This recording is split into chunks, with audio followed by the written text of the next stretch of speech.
અત્રે ઉપસ્થિત કેતનભાઈ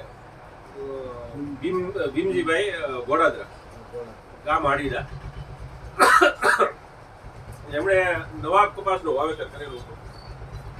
નવાબ કપાસની અંદર એમને કેવું ઉત્પાદન મળ્યું, એમાં શું અનુભવ છે એ આપણે કેતનભાઈને પૂછીએ કે જેથી કરીને ખેડૂતોને સારી વેરાયટી કે કઈ વેરાયટીનું વાવેતર કરવું એની માહિતી મળે. તો કેતનભાઈ, તમે ગયા વર્ષે નવા કપાસનું વાવેતર કરેલું હતું, બરાબર? તો હવે પહેલા તમે તમારો પરિચય આપો. મારું નામ કેતનભાઈ ભીમજીભાઈ છે. હું આડીડા ગામ મારું. મોબાઈલ નંબર 993578 મોબાઈલ નંબર છે મારો. અને ગયા વર્ષે મેં 12 ઠેરનું વાવેતર કરેલું નવાબનું, જે આશરે મારે અંદાજિત 35 મણનું વીઘે ઉત્પાદન મને મળેલું છે. તો ગયા વર્ષે કપાસની અંદર રાતા થઈ જવાના, ઉકાઈ જવાના ખૂબ પ્રોબ્લેમ હતા. તો આમાં એવો પ્રોબ્લેમ આવ્યો હતો. આ વેરાયટીમાં લગભગ 99.9% પ્રશ્ન એ નહોતો અને રોગ જીવાતનું પ્રમાણ ખૂબ જ ઓછું. રોગ જીવાતનું પ્રમાણ ખૂબ જ ઓછું હતું. ગયા વર્ષે તમે 12 પેકેટનું વાવેતર કર્યું. પેકેટનું વાવેતર કરેલું. બીજા અધર વેરાયટીનું વાવેતર કર્યું હતું તમે?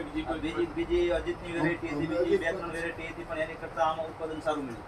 તમારા બીજી કપાસની વેરાયટી હતી, એમાં લગભગ કેટલા મણનો વીઘો આવ્યો છે? એ બધું 22 થી 25 ની સરેરાશ છે. આ એવરેજ 35 મણ. આ 35 થયું.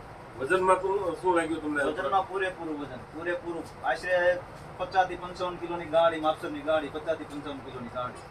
ઓકે.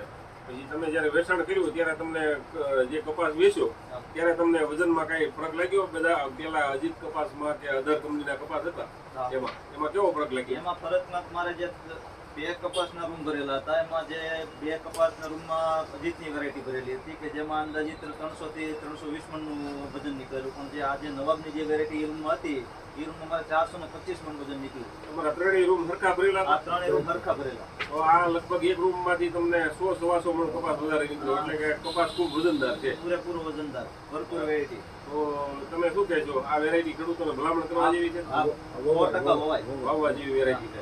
બરાબર. અને બીજું કે આ કપાસ તમે જે છે એ નવી જમીનમાં વાવ્યો હતો કે વર્ષો વર્ષ વાવેતર? વર્ષમાં જે કપા અમારે આશરે 30 વર્ષના કપાસનું વાવેતર થાય છે એની જમીનમાં વાવેતર કર્યું. તો 30 વર્ષથી જે કપાસના ખેતરની અંદર વાવેતર થઈ છે એની અંદર તમને 30 થી 35 મણ જેવું ઉત્પાદન મળ્યું ને? તો વેરાયટી ખૂબ સારી કહેવાય. 100%.